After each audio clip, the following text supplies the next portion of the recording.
Hello student, ધોરણ 12 chapter 11 માં આપણે લાસ્ટ વિડીયોમાં જોયું ફિનોલ સંયોજનની બનાવટ અને હવે આપણે જોઈશું કે આલ્કોહોલ સંયોજન છે એની રાસાયણિક પ્રક્રિયાઓ. બરાબર? તો આલ્કોહોલ સંયોજન જે છે સંયોજનની રાસાયણિક પ્રક્રિયાઓ. બરાબર? ખાસ લખવાનું છે આલ્કોહોલ સંયોજનની રાસાયણિક પ્રક્રિયા છે. તો આલ્કોહોલ સંયોજન જે છે એ કેવું છે તો સર્વમુખી સંયોજન વર્સેટાઇલ સંયોજન તરીકે ઓળખાય છે. એટલે કે એ બંને પ્રકારની પ્રક્રિયા આપે છે. કેન્દ્ર અનુરાગી પ્રક્રિયા પણ આપે છે અને ઇલેક્ટ્રોન અનુરાગી પ્રક્રિયા આપે છે. એટલે આલ્કોહોલ સંયોજન જ્યારે કેન્દ્ર અનુરાગી પ્રક્રિયા તરીકે વર્તે છે, બરાબર, તો ત્યારે એ શું છે એમ બંને પ્રકારની પ્રક્રિયા આપે છે. જ્યારે કેન્દ્ર અનુરાગી પ્રક્રિયા તરીકે વર્તે છે ત્યારે પ્રક્રિયા કરે છે ત્યારે કયો બંધ તૂટે છે તો ત્યારે OH બંધ તૂટે છે. યાદ રાખવાનું કે જ્યારે એક કેન્દ્ર અનુરાગી પ્રક્રિયા આપે, કેન્દ્ર અનુરાગી પ્રક્રિયક તરીકે જ્યારે આલ્કોહોલ વર્તે ત્યારે OH બંધ તૂટે છે. બરાબર? અને બીજા નંબરમાં જ્યારે ઇલેક્ટ્રોન અનુરાગી પ્રક્રિયક તરીકે પ્રક્રિયા કરે, ઇલેક્ટ્રોન અનુરાગી પ્રક્રિયક તરીકે પ્રક્રિયા કરશે ત્યારે CO બંધ તૂટશે. આ બંધ તૂટે. બરાબર? સમજાઈ ગયું? તો ટૂંકમાં આલ્કોહોલ એ કેન્દ્ર અનુરાગી પ્રક્રિયક તરીકે અને ઇલેક્ટ્રોન અનુરાગી પ્રક્રિયક તરીકે બંને તરીકે પ્રક્રિયા આપે છે. તો હવે બંને પ્રક્રિયામાં આપણે જોઈએ કે જ્યારે આલ્કોહોલ જે છે એ કેન્દ્ર અનુરાગી પ્રક્રિયક તરીકે આલ્કોહોલ સંયોજનો હોય છે ત્યારે એની પ્રક્રિયા જોઈએ તો આલ્કોહોલ ROH છે. બરાબર? અહીંયા ઓક્સિજન પરમાણુ પણ શું છે અબંધકારક ઇલેક્ટ્રોન યુગ્મ છે. હવે આ ઓક્સિજન અબંધકારક ઇલેક્ટ્રોન યુગ્મ જે છે એ કાર્બન સાથે શું થાય છે પ્રક્રિયા કરે છે ત્યારે શું થાય છે કે કાર્બન સાથે જ્યારે પ્રક્રિયા કરે છે ત્યારે શું થશે કે એમાં જે પહેલા તો શું થાય છે કે એની સાથે જોડાય છે એટલે આલ્કાઇલ સમૂહ જે છે એની સાથે શું થાય છે કાર્બન જોડાઈ જાય છે. એટલે કે કોઈ બી આલ્કાઇલ સમૂહ હોય, બરાબર, એ જોડાય છે અને છેલ્લે પછી શું થાય છે કે કેન્દ્ર અનુરાગી પ્રક્રિયક બને છે. બરાબર? સોરી, મારી મિસ્ટેક થાય છે. એની સાથે જોડાય છે અને અહીંયા ઓક્સિજન સાથે શું જોડાય છે હાઇડ્રોજન જોડાઈ જાય છે અને કાર્બન સાથે જોડાય છે. બરાબર? અને ત્યાર પછી શું થાય છે કે અહીંયા આ હાઇડ્રોજન જે છે એ H+ જે છે એ છૂટો પડી જાય છે અને આ જે કાર્બન સાથે એનો જોડાણ થયા કરે છે. એટલે આ જે આલ્કાઇલ સમૂહ છે હવે શું થાય છે આની સાથે અબંધકારક ઇલેક્ટ્રોન યુગ્મ હતા ઓક્સિજન સાથે, બરાબર, અને હાઇડ્રોજન સાથે બંધ બને તો પણ હવે કાર્બન સાથે એનું જોડાણ થશે એટલે કાર્બન સાથે જોડાણ થવાથી એને હવે ઇલેક્ટ્રોન કોને આપ્યા કાર્બનને આપ્યા એટલે હાઇડ્રોજન સાથે એનો બંધ થોડો નબળો પડી ગયો અને પછી શું થશે આગળ જતા એ બંધ જે છે RO અને C બંધ રહેશે અને અહીંથી જે છે H+ છૂટો પડી જશે અને આવી રીતે શું થાય છે કે OH બંધ તૂટે છે. બરાબર? સમજાઈ ગયું? તો આવી રીતે જ્યારે આલ્કોહોલ સંયોજનને શું છે કે કેન્દ્ર અનુરાગી પ્રક્રિયક તરીકે પ્રક્રિયા કરે છે ત્યારે કયો બંધ તૂટે છે તો ત્યારે OH બંધ તૂટે છે. હવે જ્યારે ઇલેક્ટ્રોન અનુરાગી પ્રક્રિયક સાથે જ્યારે પ્રક્રિયા કરે છે ત્યારે કયો બંધ CO બંધ તૂટે છે તો એના માટે શું થશે કે જે આલ્કોહોલ જે છે એમાં શું થશે પ્રોટોન ઉમેરો થઈને પ્રોટોનેટેડ આલ્કોહોલ બનશે અને ત્યાર પછી એ પોતે ઇલેક્ટ્રોન અનુરાગી પ્રક્રિયક તરીકે પ્રક્રિયા કરી અને CO બંધ તૂટશે. હવે આપણે જોયું કે કેન્દ્ર અનુરાગી પ્રક્રિયક તરીકે જ્યારે આલ્કોહોલ પ્રક્રિયા કરે છે ત્યારે શું થાય છે OH બંધ તૂટે છે. એ આપણે આ પ્રક્રિયા દ્વારા જોયું. બરાબર? એ રીતે શું થાય છે આ કાર્બન જે છે પ્લસ છે ઓક્સિજન અબંધકારક ઇલેક્ટ્રોન યુગ્મ સાથે જોડાયા અને પછી આ અહીંયા બંધ છે નબળો પડ્યો H+ આ છૂટા પડ્યા. આ રીતે શું થયું OH બંધ તૂટી ગયો. હવે આવે છે ઇલેક્ટ્રોન અનુરાગી પ્રક્રિયક તરીકે જ્યારે આલ્કોહોલ સંયોજનો વર્તે છે ત્યારે કયો બંધ તૂટે છે તો CO બંધ તૂટે છે. એટલે પ્રોટોનેટેડ આલ્કોહોલ છે આ પ્રકારની પ્રક્રિયા આપે છે અને તે શું કરે છે એ વખતે કયો બંધ તૂટે છે ઇલેક્ટ્રોન અનુરાગી પ્રક્રિયા આપીને CO બંધ તૂટે છે. તો પહેલા તો આપણે પ્રોટોનેટેડ આલ્કોહોલ બનાવીશું. તો આલ્કોહોલ સંયોજનો જે છે દાખલા તરીકે આપણે લઈએ RCH2OH આલ્કોહોલ સંયોજન છે. બરાબર? એની સાથે H+ આયનની પ્રક્રિયા થશે એટલે પ્રોટોનની પ્રક્રિયા થશે એટલે શું થશે પ્રોટોનેટેડ આલ્કોહોલ બનશે. એટલે કે અહીંયા ઓક્સિજન પર અબંધકારક ઇલેક્ટ્રોન યુગ્મ છે એટલે આની પ્રક્રિયા સીધી આની સાથે થશે એટલે RCH2 અને OH અને અહીંયા હાઇડ્રોજન જોડાશે એટલે શું થશે આ ઓક્સિજનને પોતાના લોન પેર ઇલેક્ટ્રોન કોને આપ્યા H+ ને આપ્યા એટલે પોતે પ્લસ બનશે. એટલે આવી રીતે આ શું કહેવાશે પ્રોટોનેટેડ આલ્કોહોલ. હવે આ પ્રોટોનેટેડ આલ્કોહોલ જે છે એટલે પ્લસ જે છે એ શેની સંશોધનમાં છે તો ઋણ વીજભાર એટલે ઇલેક્ટ્રોનની શોધમાં છે એટલે ઇલેક્ટ્રોન પ્રત્યે અનુરાગ ધરાવશે એટલે ઇલેક્ટ્રોન અનુરાગી પ્રક્રિયક બની ગયો. આ શું છે પ્રોટોનેટેડ આલ્કોહોલ અને કેવો છે ઇલેક્ટ્રોન અનુરાગી પ્રક્રિયક. અને જ્યારે આલ્કોહોલ આપણે આલ્કોહોલ તો છે જ પ્રોટોનેટર આલ્કોહોલ છે અને ઇલેક્ટ્રોન અનુરાગી પ્રક્રિયક છે. હવે ઇલેક્ટ્રોન અનુરાગી પ્રક્રિયક તરીકે જ્યારે વર્તે છે ત્યારે કયો બંધ તૂટે છે? તો CO બંધ તૂટે છે. એટલે આ કાર્બન અને ઓક્સિજન બંધ અહીંથી બંધ તૂટશે. એટલે એ હવે પ્રક્રિયા જોઈએ તો પ્રોટોનેટર આલ્કોહોલ જે છે આ પ્રકારની પ્રક્રિયા આપે છે. મેં તમને સમજાવ્યું પ્રમાણે હવે અહીંયા જે આ જે પ્રોટોનેટર આલ્કોહોલ છે એની પ્રક્રિયા કોની સાથે થશે? તો પહેલા તો પ્રોટોનેટર આલ્કોહોલ જે છે બરાબર, તો આ પ્રોટોનેટર આલ્કોહોલમાંથી પહેલા આ OH2 જે છે પાણીનો અણુ, હવે આ ઓક્સિજન પ્લસ બને છે એટલે ઓક્સિજન કાર્બન સાથે શું કરે તો બંધ બાંધેલો હતો. તો કાર્બનની વિદ્યુતતા ઓછી છે તો પહેલા ઓક્સિજન પોતે ઇલેક્ટ્રોનની જરૂર છે ઇલેક્ટ્રોન મેળવવા પ્રયત્ન કરશે. એટલે શું કરશે? કાર્બન પાસેથી ઇલેક્ટ્રોન શું કરશે? લઈ લેશે. એટલે આગળથી આપણે જોઈએ તો પ્રક્રિયા શું થશે? આ બંધ નબળો થશે, આ CH2 અને આ બંધ નબળો થશે અને ઓક્સિજન અને IH અને IH જે છે એટલે બંધ નબળો થઈને ઇલેક્ટ્રોન આ ઓક્સિજન લઈ લેશે એટલે પ્લસ છે પછી માઈનસ એટલે તટસ્થ બની જશે. કાર્બન અને ઇલેક્ટ્રોન આપશે એટલે કાર્બન કેવો બની જશે? પ્લસ બનશે. અને આ જે આ રીતે આ પ્લસ બને છે એક ત્યાં પછી કયો વીજભાર આવે છે? ઋણ વીજભાર ધરાવતું સંયોજન છે એની સાથે જોડાશે એટલે અહીંયાથી શું છૂટો પડશે? અહીંયા હવે બ્રોમિન જે છે Br- છે તો કોઈ પણ જે ઋણ વીજભાર સંયોજન છે આયન જે છે એની સાથે જોડાશે તો તમારી ગ્રુપમાં Br- એની સાથે જોડાશે એટલે શું હશે? RCH2 Br અહીંયા જોડાઈ જશે અને આ H2O નો અણુ જે છે છૂટો પડી જશે અને અહીંયા જે બંધ તૂટ્યો હોય કયો બંધ તૂટ્યો? તો CO બંધ તૂટ્યો. તો આ પ્રોટોનેટર આલ્કોહોલની જે પ્રક્રિયા થઈ ત્યારે કયો બંધ તૂટે છે? CO બંધ તૂટે છે. એટલે ઇલેક્ટ્રોન અનુરાગી પ્રક્રિયા તરીકે વર્તશે આલ્કોહોલ ત્યારે CO બંધ તૂટે છે અને જ્યારે કેન્દ્ર અનુરાગી પ્રક્રિયા તરીકે આલ્કોહોલ વર્તન કરે છે ત્યારે કયો બંધ તૂટે છે? તો OH બંધ તૂટે છે. ખાસ યાદ રાખવાનું. હવે એની આ CO અને OH બંધ તૂટવાની આલ્કોહોલ સંયોજનો છે એને બે વર્ગોમાં વર્ગીકૃત કરવામાં આવે છે. એમાંથી બે પ્રકારની પ્રક્રિયા થઈ ગઈ. આ એનો સ્વભાવ છે આલ્કોહોલ એના પ્રમાણે બે પ્રકારની પ્રક્રિયા આપે છે. એક કેન્દ્ર અનુરાગી પ્રક્રિયા અને ઇલેક્ટ્રોન અનુરાગી પ્રક્રિયા. તો ક્યારે એની પ્રક્રિયા કેવી પ્રકારની પ્રક્રિયા થાય છે કે એમાં ઇલેક્ટ્રોન અનુરાગી પ્રક્રિયા તરીકે વર્તે છે એટલે ક્યારે પ્રક્રિયા થાય છે તે કેન્દ્ર અનુરાગી પ્રક્રિયા તરીકે વર્તે છે. તો આવી રાસાયણિક પ્રક્રિયાઓ આપણે વારાફરતી જોઈશું બરાબર. તો હવે આપણે આગળ જોઈશું કે એની કેન્દ્ર અનુરાગી પ્રક્રિયા તરીકે વર્તે છે તેવી પ્રક્રિયાઓ. હવે આપણે જોઈશું કે OH બંધ તૂટે છે તેવી પ્રક્રિયા. તો ધાતુ સાથે આલ્કોહોલ સંયોજન કે ફિનોલ સંયોજન જે છે એ પ્રક્રિયા કરે છે ત્યારે શું થાય છે? OH બંધ તૂટે છે બરાબર. તો ધાતુ સાથેની જે અનેક પ્રક્રિયા જે છે સક્રિય ધાતુ જે કેવી સક્રિય ધાતુ જે સોડિયમ પોટેશિયમ કે એલ્યુમિનિયમ જેવી સક્રિય ધાતુની જ્યારે આલ્કોહોલ સાથે પ્રક્રિયા થાય છે ત્યારે આલ્કોહોલનો કે ફિનોલનો OH બંધ તૂટી અને શું થાય છે? આલ્કોક્સાઇડ કે ફિનોક્સાઇડ મળે છે અને હાઇડ્રોજન નિપજ તરીકે છૂટો પડે છે બરાબર. તો આ પ્રક્રિયા જે થાય છે એ પ્રક્રિયાને આપણે જોઈએ કે દાખલા તરીકે ROH જે છે આલ્કોહોલ છે એની સોડિયમ ધાતુ પોટેશિયમ કે એલ્યુમિનિયમ જેવી ધાતુ સાથે પ્રક્રિયા થાય. અહીંયા આપણે સોડિયમ ધાતુની પ્રક્રિયા લઈએ તો આવી સક્રિય ધાતુ સાથે પ્રક્રિયા થાય છે ત્યારે શું બને છે? તો RON એટલે શું થાય છે કે અહીંયા જે પ્રક્રિયા થાય છે એમાં સોડિયમ ધાતુ સાથે પ્રક્રિયા થાય એટલે શું થાય છે? અનુવર્તી ફિનોક્સાઇડ કે આલ્કોક્સાઇડ અને હાઇડ્રોજન નિપજ મળે છે.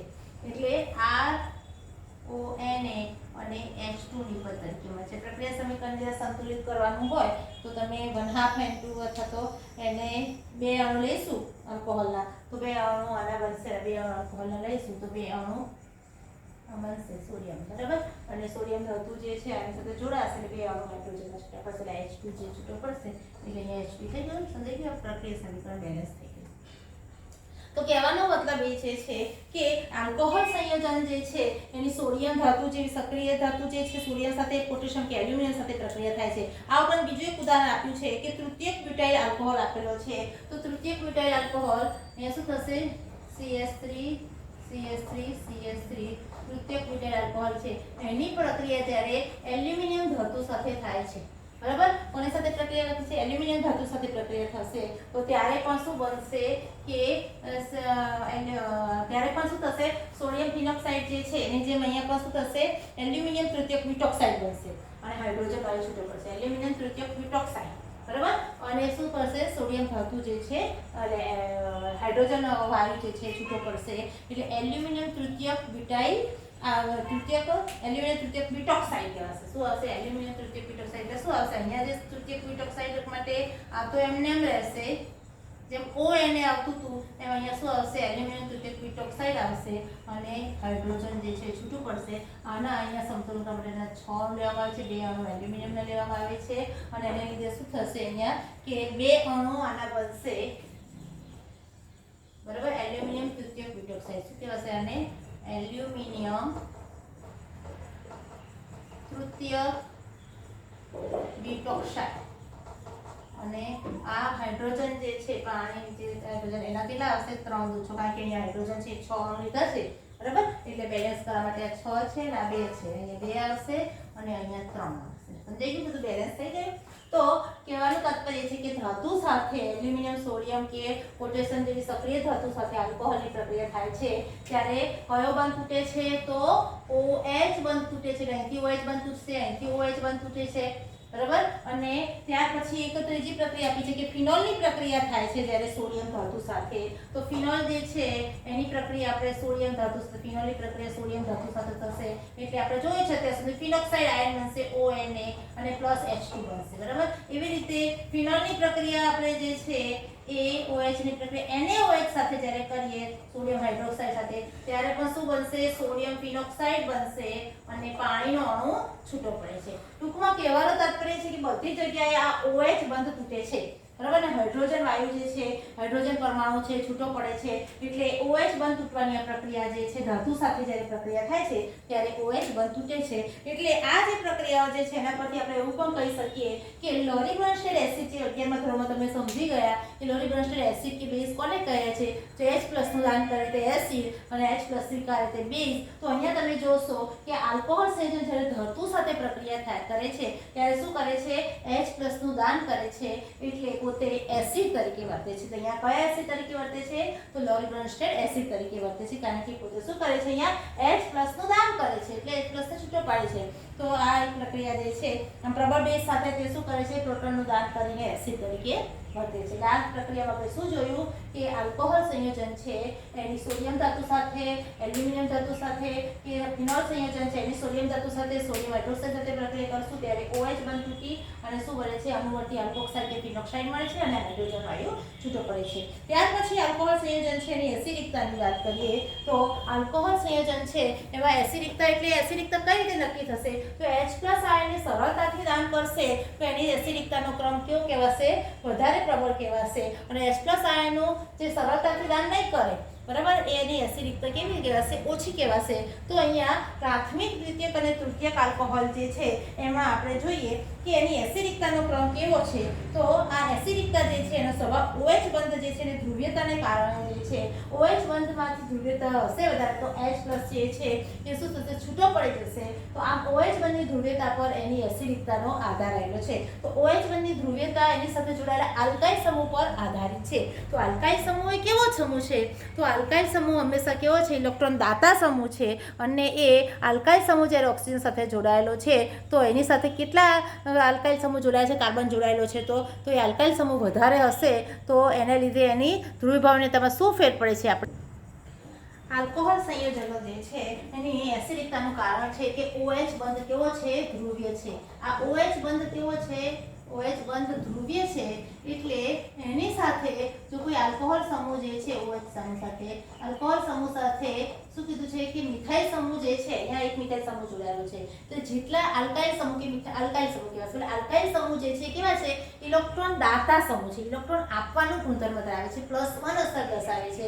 તો એ આલ્કાઇલ સમૂહ જે છે એ શું કરશે? ઇલેક્ટ્રોનનું દાન કરી અને ઇલેક્ટ્રોન ઘનતામાં શું કરશે? વધારો કરશે, જેથી OH બંધની ધ્રુવીયતામાં શું થાય છે? ઘટાડો થાય છે.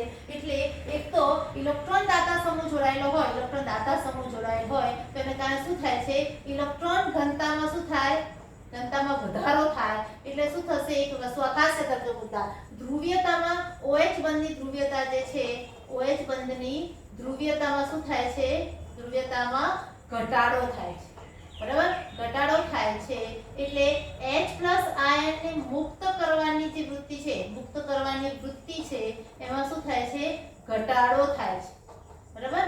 H+ આયનને જે H+ આયન છે એને મુક્ત કરી દે અહીંયાથી, સરળતાથી મુક્ત કરે એટલો પ્રબળ એસિડ છે પણ સરળતાથી મુક્ત કરવાની જે વૃત્તિ છે એમાં ઘટાડો કરે છે. એનો મતલબ એસિડિકતામાં શું થાય છે?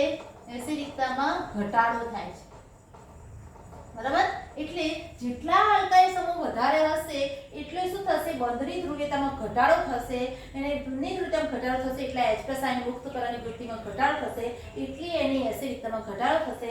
એટલા માટે કહેવાય છે કે આ આલ્કોહોલ સમૂહ જે છે જોડાયેલો છે એની સાથે શું કહેવાય કે આલ્કોહોલ સમૂહ જે જોડાયેલો છે એની સાથે CH2 દાખલા તરીકે CH2OH છે, બરાબર, એની સાથે એક આલ્કાઇલ સમૂહ જોડાયેલો છે, બરાબર. તો આ શું થશે, એક આલ્કાઇલ સમૂહ જોડાયેલો છે, કાર્બનની 4 સંયોજકતા છે, એક હાઇડ્રોજન બીજો હાઇડ્રોજન ત્રીજો આલ્કાઇલ સમૂહ આ જોડાય છે, અહીંયા હાઇડ્રોજન અને અહીંયા OH. સમજાય છે? અહીંયા હું ફરી લખું છું, જો આલ્કોહોલ છે તો આ કાર્બનની 4 સંયોજકતા જે છે, બરાબર, તો એમાંથી બે હાઇડ્રોજન એક આલ્કાઇલ સમૂહ બીજો કાર્બન સાથે એક જ કાર્બન જોડાયેલો છે, તો આને ઇલેક્ટ્રોન દાતા જે ગ્રુપ જે છે આલ્કાઇલ સમૂહ અહીંયા આપશે, એટલે OH બંધ જે છે એની ધ્રુવીયતામાં શું થશે, ઘટાડો થશે, અને એને કારણે શું થશે કે H+ આયનની મુક્ત કરવાની વૃત્તિમાં પણ શું થશે, ઘટાડો થશે. એટલે આ શું થશે, નિર્બળ એસિડ. અને જેટલા આલ્કાઇલ સમૂહ વધારે હશે, દાખલા તરીકે 3 આલ્કાઇલ સમૂહ હશે, બરાબર, 3 આલ્કાઇલ સમૂહ હશે, તો આની H+ વૃત્તિમાં ઘટાડો કરશે, એટલે આ સૌથી નિર્બળ એસિડ કહેવાશે. કોની સરખામણીમાં, તો જો અહીંયા બે આલ્કાઇલ સમૂહ ગોઠવાયેલા હોય, કાર્બન સાથે એક આલ્કાઇલ સમૂહ અને બીજો આલ્કાઇલ સમૂહ, અહીંયા હાઇડ્રોજન છે, તો આમાં ઇલેક્ટ્રોન ઘનતામાં ઓછો ઘટાડો થાય છે, જેનો આના થાય છે. એટલે સૌથી પ્રબળ જે છે એ ઓછા આલ્કાઇલ સમૂહ જોડાયેલો હશે એ સૌથી પ્રબળ કહેવાશે. એટલે હું એસિડિકતાનો ચડતો ક્રમ, જે એસિડિકતાનો ઉતરતો ક્રમ લખું તો શું આવશે કે RCH2OH જે છે એ શું છે, પ્રબળ એસિડ છે, એનાથી R2 એટલે કે R2 લખવું અથવા તો RC અહીંયા R લખવું અને HOH એ આવશે. એનાથી ગ્રેટર ધેન આ છે વધારે એસિડિક કોના કરતા, તો RC R અને અહીંયા R અને અહીંયા OH. આ જે છે 3 ડિગ્રી આલ્કોહોલ છે એ કેવો છે, નિર્બળ એસિડ, અને એનાથી પ્રબળ છે આ, એનાથી પ્રબળ છે આ. એટલે જેટલા આલ્કાઇલ સમૂહ ઓછા હશે એટલી એસિડિકતા H+ મુક્ત કરવાની વૃત્તિ વધારે, એટલે આ વધારે એસિડ કહેવાશે. એનાથી વધારે એસિડ કયો કહેવાશે, ફોર્માલ્ડિહાઇડ. એટલે સૌથી વધારે એસિડ કયો છે, ફોર્માલ્ડિહાઇડ, બરાબર. ત્યાર પછી આ આવે છે કે પ્રાથમિક આલ્કોહોલ, પછી આવશે દ્વિતીયક આલ્કોહોલ, અને ત્યાર પછી તૃતીયક. મિથાઇલ આલ્કોહોલ, આ પ્રાથમિક આલ્કોહોલ, દ્વિતીયક આલ્કોહોલ અને તૃતીયક આલ્કોહોલ. આ રીતે જેટલા ઇલેક્ટ્રોન દાતા સમૂહ જેટલા જે છે ઓછા જોડાયેલા હશે એટલે એની એસિડિકતા વધારે. સમજાઈ ગયું? ત્યાર પછી આવે છે કે જેમ ઇલેક્ટ્રોન દાતા સમૂહ આપણે જોડ્યા એટલે મિથાઇલ ગ્રુપ, આલ્કાઇલ ગ્રુપ છે ઇલેક્ટ્રોન દાતા સમૂહ છે, પણ એની જગ્યાએ ઇલેક્ટ્રોન આકર્ષક ગ્રુપ હોય, ઇલેક્ટ્રોન ખેંચી લે એવું ગ્રુપ જોડાયેલું હશે, તો એની એસિડિકતા કેવી હશે, વધારે હશે. તો આગળ આપણે હવે ટોપિક જે છે એમાં જોઈશું કે એવા સંયોજનો એ શું છે એ જ્યારે જોડાયેલા હોય ત્યારે શું થાય છે, એની એસિડિકતામાં શું થશે, વધારો થશે. એટલે આલ્કાઇલ સમૂહ એસિડિકતામાં ઘટાડો કરે છે, અને નાઇટ્રો જેવા ઇલેક્ટ્રોન આકર્ષક સમૂહ હશે તો એસિડિકતામાં વધારો કરશે. એટલે હવે આલ્કોહોલ સંયોજનની જે આપણે એસિડિકતાની વાત કરતા હતા એમાં આપણે જોયું કે ઇલેક્ટ્રોન દાતા સમૂહ જોડાયેલો હતો. હવે તો ઇલેક્ટ્રોન આકર્ષક સમૂહ જો જોડાયેલો હોય મિથાઇલ ગ્રુપ સાથે અથવા તો ડાયરેક્ટ હાઇડ્રોક્સી સમૂહ સાથે, એટલે કે C6H5 જે છે તથા Cl છે વગેરે આ બધા સંયોજનો જે છે, આ તમે જસ્ટ મેં ઉદાહરણ આપ્યા, આ બધા ઇલેક્ટ્રોન આકર્ષક સમૂહ છે.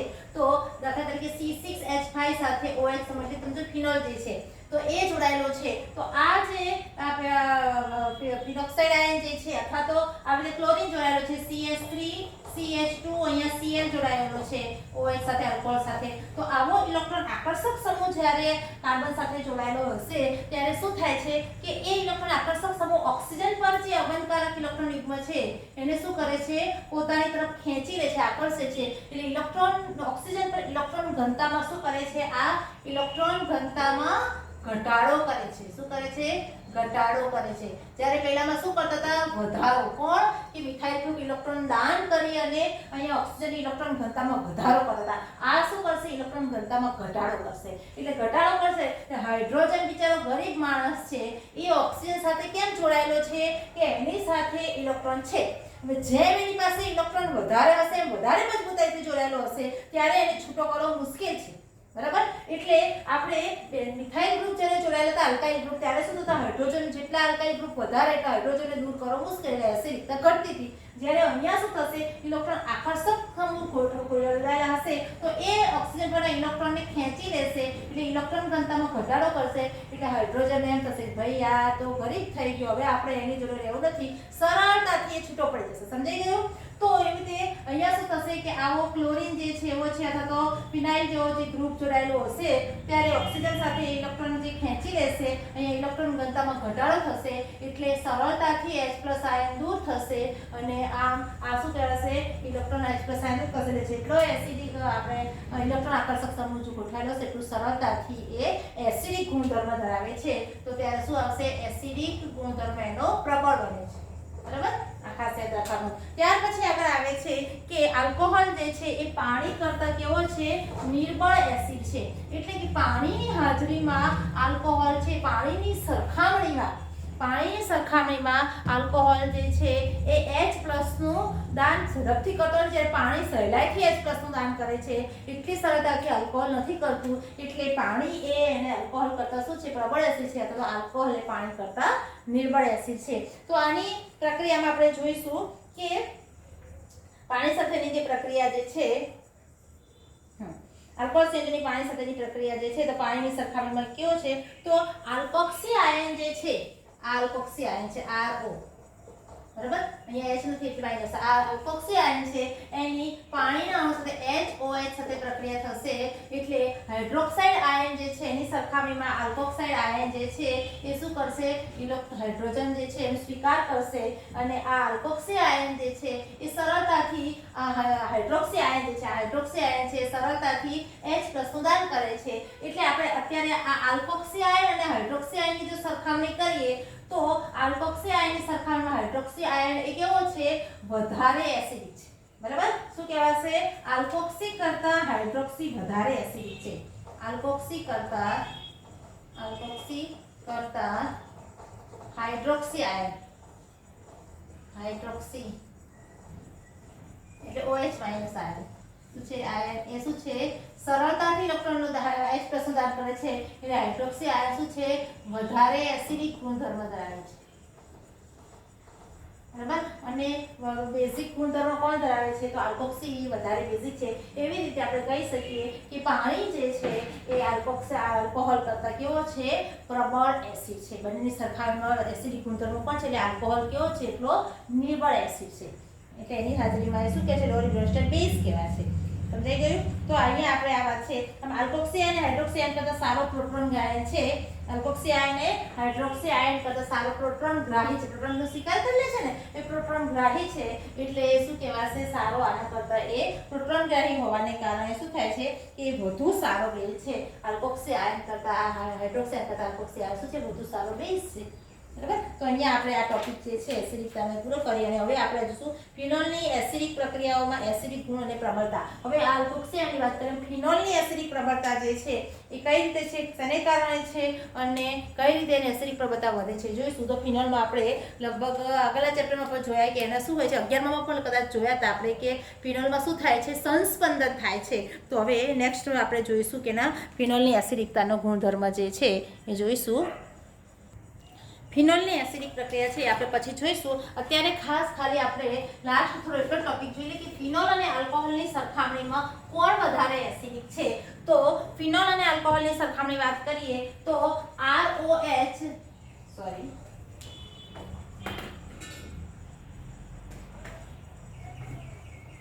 ROH છે એટલે આલ્કોહોલ કહેવાશે અને AROH છે એટલે ફિનોલ કહેવાશે.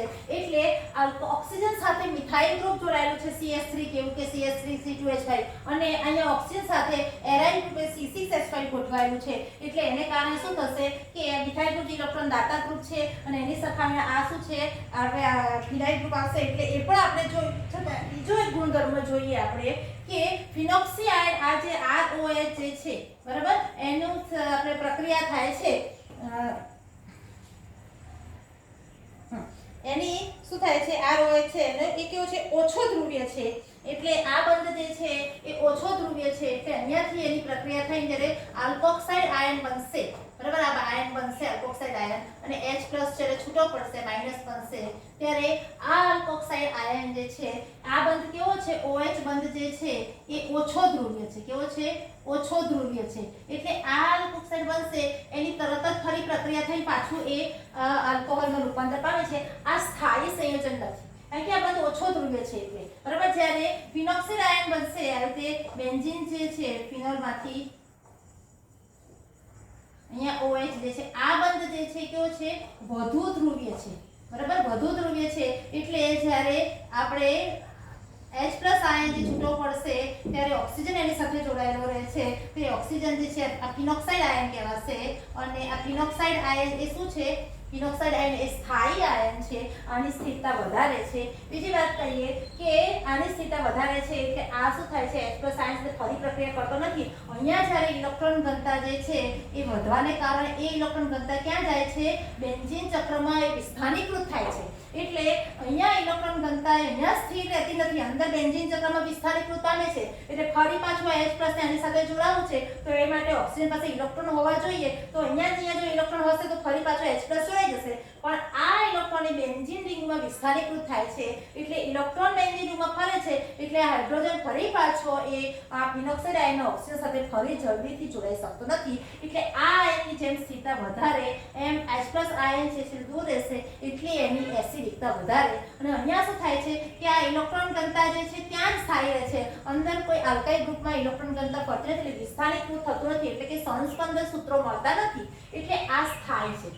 બીજું કે આ ઓક્સિજન સાથે જે કાર્બન જે જોડાયેલો છે OH બંધ સાથે અહીંયા એ શું છે? આ sp3 સંકરણ ધરાવતો કાર્બન છે અને અહીંયા આ આયરાઇલ ગ્રુપ સાથે જે છે આ કાર્બન જે છે એ કેવો છે? sp2 સંકરણ ધરાવે છે. આ શું કહે છે? એકાંતરિત દ્વિબંધ જે છે એને કારણે શું છે? sp2 સંકરણ ધરાવતા કાર્બન સાથે જોડાયેલો છે એટલે એને કારણે શું થાય છે? આ બંધ જે છે એમાં જે ઇલેક્ટ્રોન જે છે અંદર વિસ્થાનીકૃત પામે છે અને અહીંયા આની સ્થિરતા ફિનોક્સાઇડ આયનની સ્થિરતા આલ્કોક્સાઇડ આયન કરતાં વધારે છે કારણ કે ફિનોક્સાઇડ આયનમાં શું થાય છે? ઇલેક્ટ્રોન ઘનતા ઓક્સિજન પર સ્થિર રહેતી નથી, એ બેન્ઝીન વલયમાં અંદર ફરે છે અને એને કારણે ફિનોક્સાઇડ આયનની સ્થિરતા વધારે છે. એટલે ફિનોક્સાઇડ આયનની સ્થિરતા વધારે હોવાને કારણે ફિનોલ એ વધારે એસિડિક છે એમ કહેવાય. જ્યારે આલ્કોક્સી આયનમાં ઇલેક્ટ્રોન ઘનતા ઓક્સિજન પર જ સ્થિર રહે છે એટલે ફરી પાછો H+ જોડાઈ શકે છે એટલે આલ્કોક્સી આયનની સ્થિરતા કેવી છે? ઓછી છે. આમ આલ્કોહોલની સરખામણીમાં ફિનોલ એ શું છે? વધુ એસિડિક છે. વૈજ્ઞાનિક કારણ પણ પૂછાય છે અને 2 થી 3 માર્કનો પ્રશ્ન પણ પૂછાઈ શકે છે. એમાં સંસ્પંદન સૂત્રો પર જેવા જેટલા માર્ક્સનો ક્વેશ્ચન હોય પ્રમાણે સંસ્પંદન સૂત્રો દોરવાના અને તમારે બતાવવું પડશે. એટલે અહીંયા આપણે હવે આ જે ફિનોલની એસિડિકતા જે છે એના માટેની જે પ્રક્રિયા છે એ નેક્સ્ટ વિડીયોમાં જોઈશું. પણ અહીંયા આપણે જોયું કે ફિનોલ એ વધારે આલ્કોહોલ કરતાં વધારે એસિડિક છે. બાકી એની એસિડિકતાનો ગુણધર્મ માટેની બીજી જે પ્રક્રિયા જે છે એની ધાતુ સાથેની પ્રક્રિયા છે. પછી એ ફિનોલ જે છે એની બેઝ સાથેની પ્રક્રિયા છે. લોરીવેન્સ્ટેડ બેઝ સાથે પ્રક્રિયા કરી લોરીવેન્સ્ટેડ એસિડ તરીકે વર્તે છે. પછી ફિનોલ સંયોજન જે છે એના એસિડિકતાના ગુણધર્મ કે નાઇટ્રો સમૂહ સાથે જેમ એસિડિકતા કેમ વધે છે? જેટલા મિથાઇલ ગ્રુપ વધારે હશે એટલી એની એસિડિકતા કેવી થાય છે? ઘટે છે. એટલે ક્રેસોલ સંયોજન છે એમાં એસિડિક ક્રેસોલમાં શું હોય છે કે આલ્કોહોલની સાથે CH3 ગ્રુપ જોડાયેલું છે તો ક્રેસોલ એ ઓછો એસિડિક છે ફિનોલ કરતાં. અને જ્યારે નાઇટ્રો સમૂહ ઇલેક્ટ્રોન આકર્ષક સમૂહ જોડાયેલો હશે ત્યારે એસિડિકતામાં વધારો થાય છે. તો જ્યારે ફિનોલ કરતાં નાઇટ્રોફિનોલ ઓર્થોનાઇટ્રોફિનોલ હશે તો મેટાનાઇટ્રો ગમે તે મતલબ નાઇટ્રો સંયોજન જોડાયેલું હશે ફિનોલની સાથે ત્યારે એને એસિડિકતામાં શું થાય છે? વધારો થતો જાય છે. તો એ બધું આપણે અહીંયા સંસ્પંદન સૂત્રો દોરી અને વ્યવસ્થિત આગળ સમજાવીશું. તો અહીંયા આપણે આજે છે વિડીયો સમાપ્ત કરીએ છીએ અને નેક્સ્ટ વિડીયોમાં આ ફિનોલની એસિડની બધી પ્રક્રિયાઓ તથા એના આગળના જે બધા ટોપિક જે છે એસ્ટરીકરણ અને જે હવે આવે છે આપણે એસ્ટરીકરણ અને ત્યાર પછી આવે છે આપણે OH બંધ તૂટવાની પ્રક્રિયા જોઈ અને હવે CO બંધ તૂટવાની થતી પ્રક્રિયા છે એ આપણે નેક્સ્ટ વિડીયોમાં જોઈશું. Thank you.